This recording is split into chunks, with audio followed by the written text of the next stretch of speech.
Kung tatanungin nyo ako kung alin kung lumakas ba siya dahil naging ganito yung sitwasyon, i-compare ko sa 5 auto na naka-stock, hindi hamak na malakas ito kaysa sa stock na 5 auto.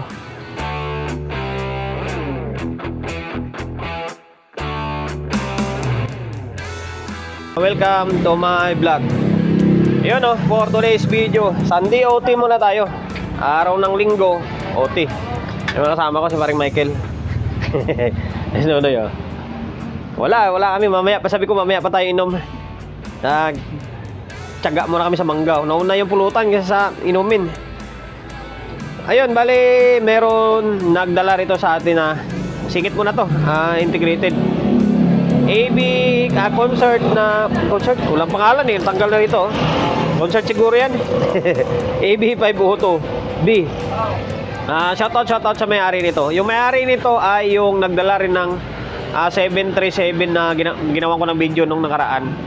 Bali kababayan ko rin kababayan, kapwa ko Ilonggo. And then dito lang siya nakatira sa may bagong baryo. Medyo malayo-layo. Dinala pa rito sa akin. Dinala rito sa akin to. Ang issue, control. Palit control. Pero iba ng laman nito upgraded na. Mamaya papakita ko sa inyo. Yan, upgraded na ito.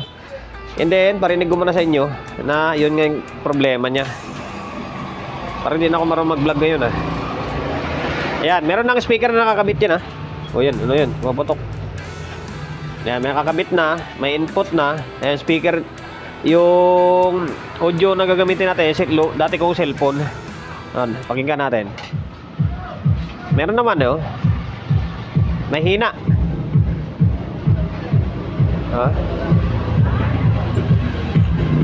Tapos basag yung tunog ng kabila. To wala To high. Halos wala na. Yan, wala na. Ayan yung concern ni Toto na yung mga pihitan daw hindi na maganda or hindi na maganda yung pagka-function niya. So ngayon, stay tuned lang kayo, babaklasin natin tong takip niya. And then para makita natin yung laman ng upgrade ba to or palit laman. Tingnan natin. Ayan may nasilip na ako kulay dilaw. Tanggal ko na yung takip. Yan. Tapos ito yung bumungad Yun ganda ng transformer Upgraded na pala ito. Dalawang kulay tisa. Dalawang kulay tisa na transformer. Yan Ito guys disclaimer muna tayo Ito, hindi ko gawa ito. Gawa to ng kapwa technician natin na isa sa mga nire-respeto rin natin, na isa sa magaling na kapwa ko Ilonggo na technician. Alam niyo naman kung sino yan. Yan. Galing ng pagbabanat niya rito. Dalawang transformer. Wala naman problema rito sa may mainboard. Ang issue na lang din naman dito is yung control lang naman. Siyempre, hindi naman natin maiwasan, hindi natin makita yung ganitong porsyon. Yung hindi natin mabaklasin takip, di ba? Kaya kung ano man makikita nyo, yun lang yun. Pero total nandito na yan meron siyang dalawang transformer. Tapos yan angas, ang galing niyang bumanat ng mga amplifier talaga. Balang araw sana magaya ko siya. So ngayon balik tayo rito. Mabali total control lang naman yung problema nito. Babaklasin na natin lahat ito. Papalitan na natin and then para malaman natin kung ano yung tunog nito. Pero sinukat ko na ito Ang supply nito is 50, nasa around 55 yung supply nito. Yung lakas ng 737 pala ito. Itong dalawa na to, ito 55 to, ito 55 din. Magbibigay idea na rin ako. Yan, ginawang parallel. Yan, naka-parallel na dalawang transformer. So, ngayon, balik tayo rito. Baka sabihin nyo kung ano naman yung nasa isip ko. Nabaklas ko na yung board ng tone control. Parang bago pa naman yung mga control napalitan na ito kaso palyado na agad. Sa totoo lang guys, minsan kaya tayo sa mga kapwa ko technician, kaya minsan nasisira tayo dahil sa itong mga pyesa na to mga pyesa na gawa ng Nachi. Kahit na bagong palit mo yan, minsan napapansin ko sa control ngayon, minsan mahaba na yung isang taon. Pag lumagpas ng isang taon, yung control wala na, palyado na. Hindi matibay yung carbon. Di katulad ng mga sinanguna na mga control eh, bulok-bulok na yung mukha, pero yung resistance ng carbon eh okay pa. Ngayon wala na, kaya minsan nasisira tayo. Minado ko kahit ako minsan eh, napagsasabihan din eh na ito ilang buwan lang yung control eh, meron na agad sa garak. Eh sabi ko, kung tutusin, hindi na natin kasalanan niya, or hindi ko na kasalanan yan kasi binili ko yan, brand new yan, hindi kinabit ko, brand new yan. Kataon lang talaga na hindi magandang klase lang talaga. Eh, wala ka na mabibilang original ngayon kasi yung mga nabibili sa market ngayon is puro galing na China. So yun lang, bali maklasik ko lang ito, master volume, base, mid, and then treble niya, tapos balance. Hindi sama ko na itong mic kasi nagamit rin yung mic eh. Ito malambot na rin eh. Yan, palitan na natin ng bago lahat ulit. Ngayon, stay tuned lang, mabaklasin ko lang ulit itong mga control. Malinis pa niya ang kintab ng board niya. Natanggal ko na yung mga control. Yan, okay pa yung mga piyesa niya. Quality, good quality pa yung mga piyesa oh. Yan. Ito naman sa may master volume. Yan, mas babalikan natin mamaya, i-review natin konti yung board niya. Ito yung mga control. Yung bago pa, di ba oh? Pero sablay na agad. Yan. Oh. Bali, tatlong stereo. Yan, tatlong stereo, tatlong mono. Ay, dalawang mono. Ito ba tatlo? Ah, okay, tatlo pala.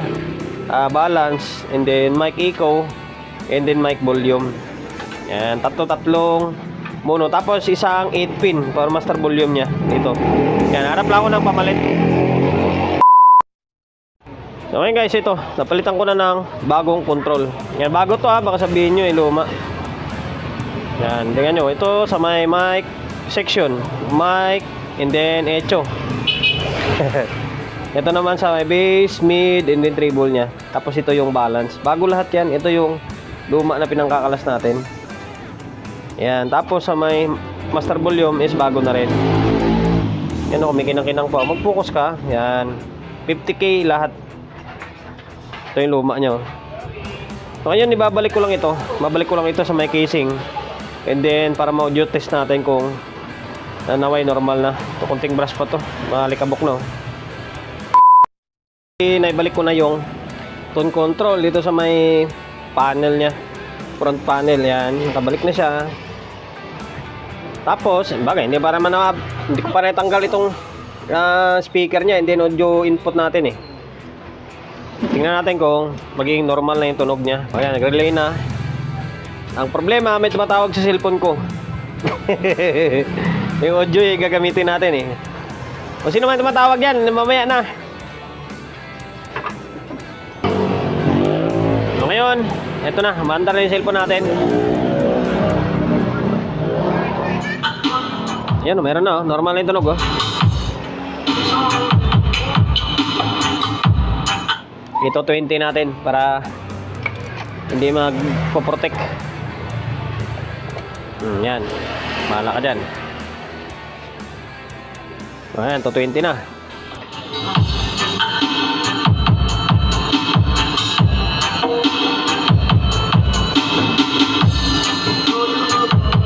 Lakas din.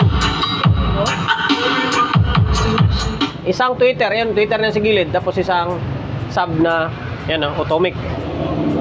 Lakas din. Gumanda na yung tunog, di ba? Control lang talaga. Ito, balance. Yan, kabilang channel. Ito, kabilang channel. Kita natin. Yan. No problema, baka makapiret tayo.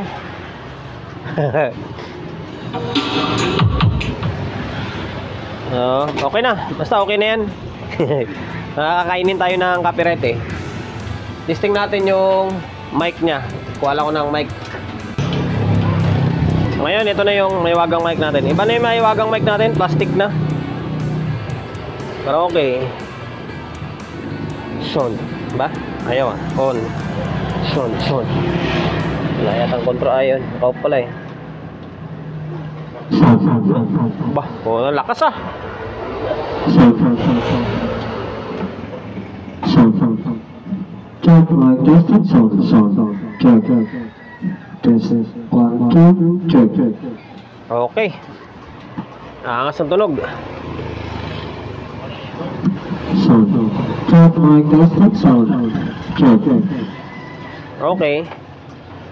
Tayo sa may audio input. Iloilo Music Production. DJ Wowie Remix.